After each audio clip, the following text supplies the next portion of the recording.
Dans l'Église idéale, ce ne sont pas des hommes qui dirigent. C'est le Saint-Esprit. C'est le Saint-Esprit.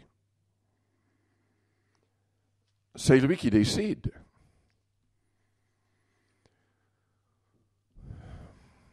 Nous pouvons continuer à essayer de tout faire nous-mêmes, mais il sera offensé et il n'y aura pas de don manifesté. Si nous sommes humbles devant le Seigneur, devant le Saint-Esprit, il fera selon sa volonté,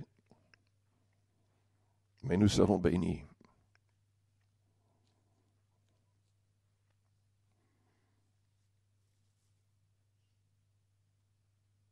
Nous devons faire très attention. Je suis convaincu qu'il y a énormément de gens qui essaient de manifester des dons sans être guidés du tout par le Saint-Esprit. On en avait dans notre Église il y a des années. Mais je ne savais pas à quel point. Je savais que c'était faux. Je l'ai dit. Et évidemment, les personnes se sont fâchées contre moi. Ces personnes sont parties, parlant du fait que le Saint-Esprit les guidait. Ils ont essayé même de monter une église. Aujourd'hui, ils ne sont dans aucune église. Et la femme déclare haut et fort que la Bible n'est qu'un livre de mythologie. Les deux disaient avoir été baptisés de l'Esprit. Mais je savais que quelque chose n'allait pas, parce que même avant d'avoir fait la soi-disant expérience avec le Saint-Esprit, ils essayaient de prophétiser. Ils prophétisaient. Mais ça ne venait pas de Dieu. Ça ne venait pas de Dieu.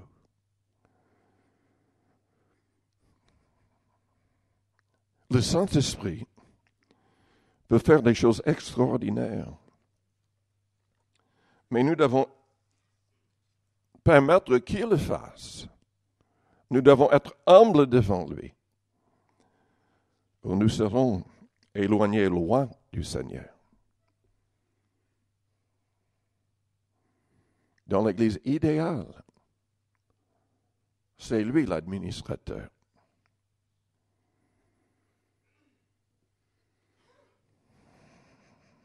Quatrième fondation, Jésus-Christ est lui-même la tête de l'Église. L'Église de Jésus-Christ, écoutez-moi bien, n'a pas de pape. Il n'y avait pas de pape dans l'Église avant 610.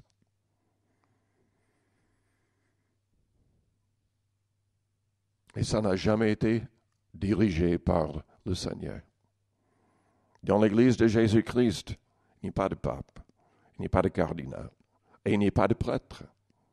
À part le fait que nous soyons tous des sacrificateurs qui offrent un sacrifice de louange.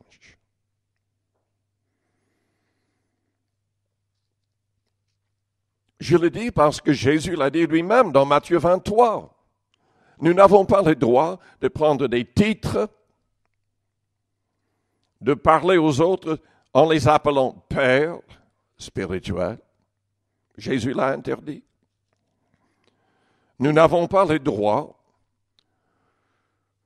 de nous élever en disant que nous sommes directeurs. Nous n'avons pas le droit de nous placer au-dessus des autres. Jésus a dit, nous sommes tous des frères.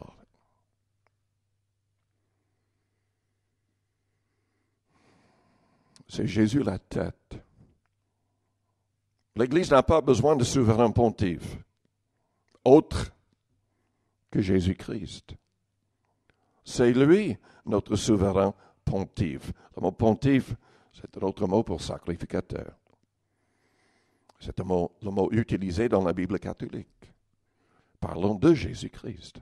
Un homme sur cette terre, aucun homme sur cette terre n'a le droit d'utiliser les titres qui sont utilisés pour Jésus-Christ dans sa parole. Nous n'avons pas besoin de souverain sacrificateur ici-bas, parce que Jésus est mort, mais il est ressuscité, il est vivant, et c'est lui qui intercède auprès du Père.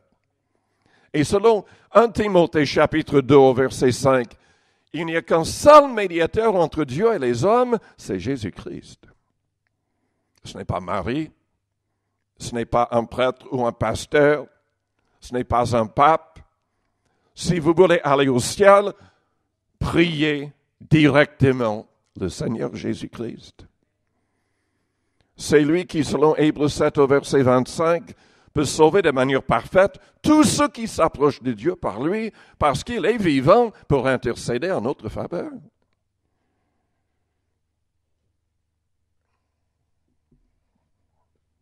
En parlant ainsi, je ne m'adresse pas uniquement à vous.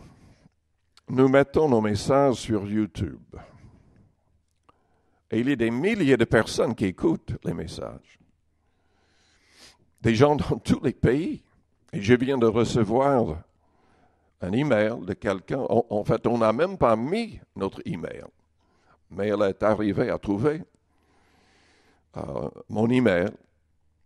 Une femme aux États-Unis, congolaise, écoute apparemment les messages chaque jour. Elle m'a écrit demandant la prière. Ça me réjouit. Ça me réjouit. Mais les gens dans le monde entier ont besoin d'entendre la vérité.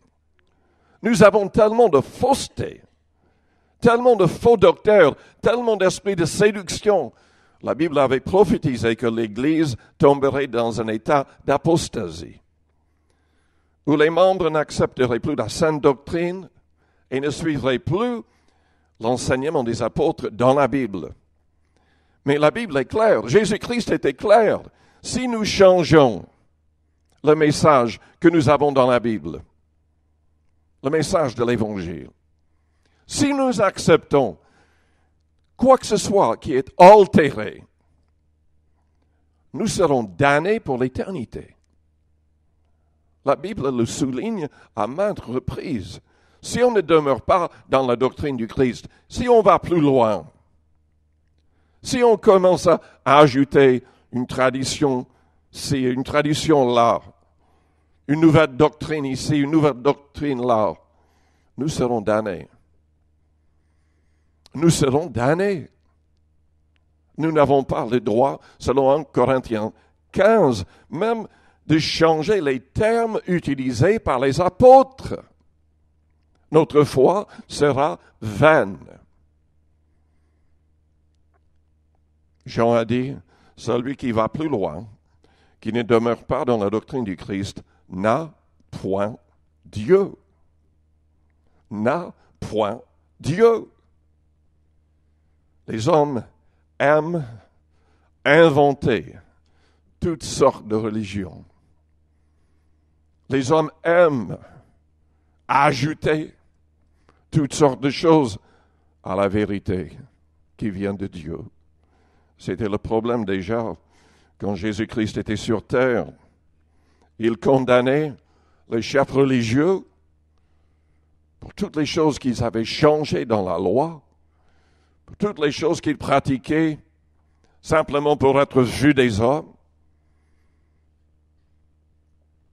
Si nous voulons être sauvés, nous devons nous humilier et aligner nos vies avec le message du Christ et de ses apôtres.